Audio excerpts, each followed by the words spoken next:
शिव की पत्नी पार्वती ने अपनी तांत्रिक शक्तियों से एक बच्चे का एक आकार बनाया और उसमें प्राण फूंक दिए। और शिव कहीं से आकर लैंड हुए और अपनी तलवार के एक झटके से उन्होंने लड़के का सिर उड़ा दिया। अब उन्हें बच्चे को वापस जीवित करना ही था। तो उन्होंने आसपास देखा, गणों के अंगों में हड्डियां ही नहीं थी और वो ऐसी बोली बोलते थे जो किसी के समझ में नहीं आती थी, क्योंकि उन्हें एक ऐसा सिर मिला जो इंसान का नहीं था। वो अत्यधिक प्रतिभाशाली थे।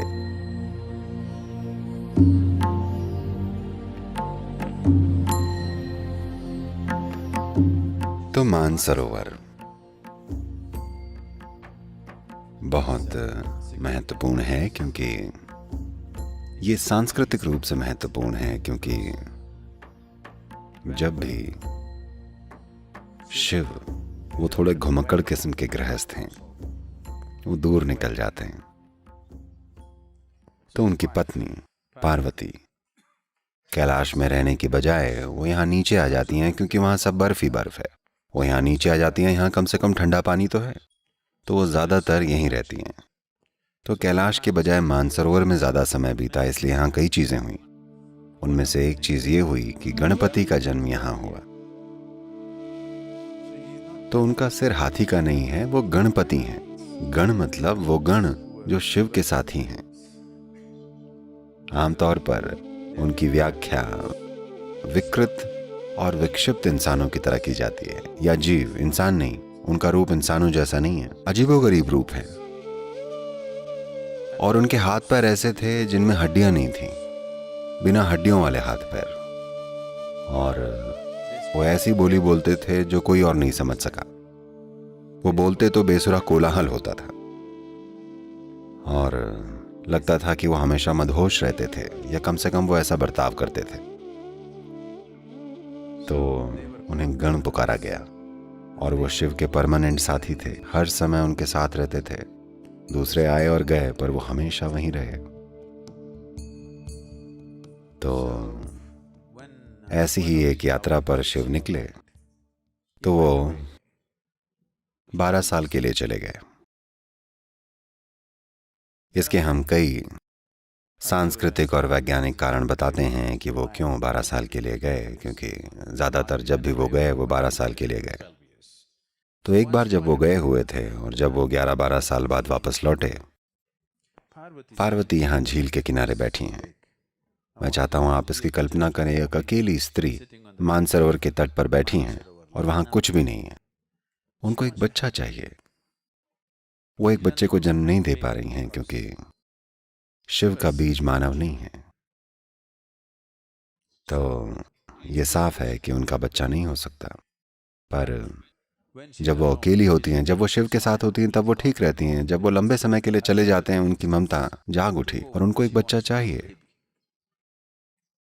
तो एक दिन उन्होंने अपने पूरे शरीर पर चंदन का लेप लगाया, कुछ समय इंतजार किया और फिर धीरे धीरे उस पूरे लेप को निकाल दिया। जब आप ऐसा करते हैं तो कुछ मात्रा में आपकी त्वचा या उसकी कोशिकाएं साथ में आ जाती हैं। इसका उपयोग करके और अपनी तांत्रिक शक्तियों से उन्होंने उसे एक बच्चे का आकार देकर उसमें जान फूंक दी। एक सुंदर सा छोटा बच्चा आ गया और उसका साथ पाकर वो बहुत खुश हुई और वो बड़ा हो गया। वो बस 2 ही थे और कोई नहीं था। और शिव कहीं से आकर लैंड हुए। कोई नहीं जानता वो कहाँ जाते हैं। वो और उनके साथ ही लैंड हुए, पूरे सब के सब मदहोश और आनंद में। शिव अपनी पत्नी से मिलने आ रहे हैं, वो उस तरह के हैं। और यहाँ पार्वती को स्नान करना था, तो उन्होंने एक छोटी सी आड़ बनाकर लड़के से कहा कि देखना, इस तरफ कोई ना आए। तो बच्चे ने इस कर्तव्य को उनको अपनी माँ की रखवाली करने में बड़ा गर्व है। वो हाथ में भाला लिए हुए इधर से उधर टहल रहे हैं। वो चाहते हैं कोई दिक्कत खड़ी हो, उनको यही चाहिए कि कोई आ जाए और वो उसको खदेड़ डाले। वो बड़ी बेसब्री के साथ अपनी माँ के लिए कुछ करना चाहते हैं। वो उस अवस्था में हैं। और अब शिव और उनके साथी आ पहुंचे, तो उनको अपनी पत्नी से मिलना है। वो इसी तरफ चले आ रहे हैं और लड़के ने उन्हें रोक दिया और पूछा, आप कौन हैं?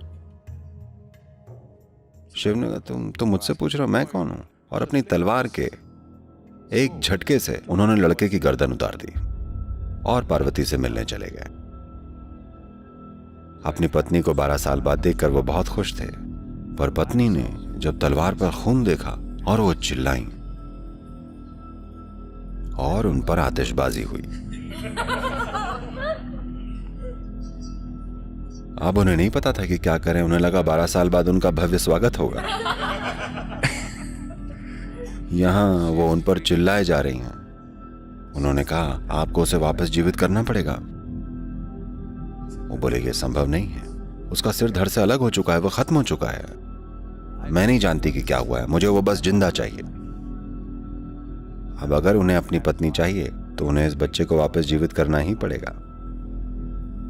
तो उन्होंने अपने आसपास के गणों को देखा। They were all there, kiki like this. वो सब वहां की कर रहे हैं। तो उन्होंने आसपास देखा और गणों के लीडर को देखा। उन्होंने उससे पूछा, क्या? उसने कहा, ठीक है। तो उन्होंने उसका सिर काटकर लड़के पर लगा दिया। ये पहला हेड ट्रांसप्लांट था। तो अब बच्चे का शरीर इंसान का है और सिर एक गण का, वो भी गणों के प्रमुख का सिर, और उसका एक अंग है जिसमें हड्डी नहीं है, बिना हड्डी का एक अंग। तो वो गणपति बन गए, गणों के प्रमुख। फिर कहीं कुछ समय बाद शिवकाशी के कलाकारों ने, जो तमिलनाडु में है, क्योंकि उन्होंने कभी कोई गण नहीं देखा था और यह जगह हाथियों से भरी हुई थी, बिना हड्डी का अंग मतलब वो हाथी के अलावा कुछ कल्पना नहीं कर पाए। धीरे धीरे उन्होंने उनको एक हाथी बना दिया। अब वो चाहे जो भी कर लें, आज हर कोई उन्हें गणपति ही कहता है, कोई उन्हें गजपति नहीं कहता। ठीक है, कुछ लोग इन दिनों गीत लिख रहे हैं, वो उन्हें गजपति बोल रहे हैं, पर ये फिट नहीं बैठता। गणेश और गणपति ही जचता है, क्योंकि वो गणेश हैं, वो गणपति हैं, वो गणों के राजा या लीडर या गणों के प्रमुख हैं। क्योंकि उन्हें एक ऐसा सिर मिला जो इंसान का नहीं था, इसलिए वो अत्यधिक प्रतिभाशाली थे। इस बेहद तीव्र बुद्धिमत्ता के कारण उन्होंने कभी भी किसी चीज को अपने जीवन में बाधा नहीं बनने दिया। जीवन की हर बाधा दूर हो सकती है अगर आपके पास पर्याप्त बुद्धि है ना? उन्होंने यही सिद्ध करके दिखाया, इसलिए हम उन्हें विघ्नेश्वर बोलते हैं। उन्होंने सारे विघ्न दूर कर दिए क्योंकि उनकी बुद्धि उस लेवल की है। अगर आप उनके शास्त्रों को लिखने के बारे में नहीं जानते तो उन्होंने व्यास से बोला था कि आपका बोलना बंद नहीं होना चाहिए, अगर आप रुक गए तो मैं कलम छोड़कर चला जाऊंगा क्योंकि मैं आपसे बोर हो जाऊंगा। उनकी बुद्धि इस तरह की है। गणेश चतुर्थी का मतलब अपनी तोंद को बढ़ाना नहीं है, बल्कि अपनी बुद्धि को बढ़ाना है, क्योंकि वो अपनी बुद्धि के लिए ही जाने जाते हैं, न कि अपनी तोंद के लिए। पर आज हम अपने बच्चों को बता रहे हैं, करके बता रहे हैं कि वो अपनी बड़ी तोंद के लिए जाने जाते हैं, न कि अपने बड़े दिमाग के लिए। वो अपनी बड़ी बुद्धि के लिए ही जाने जाते हैं। तो गणेश चतुर्थी अपनी बुद्धि को बढ़ाने के लिए होनी चाहिए, न कि अपने पेट को, कि नहीं?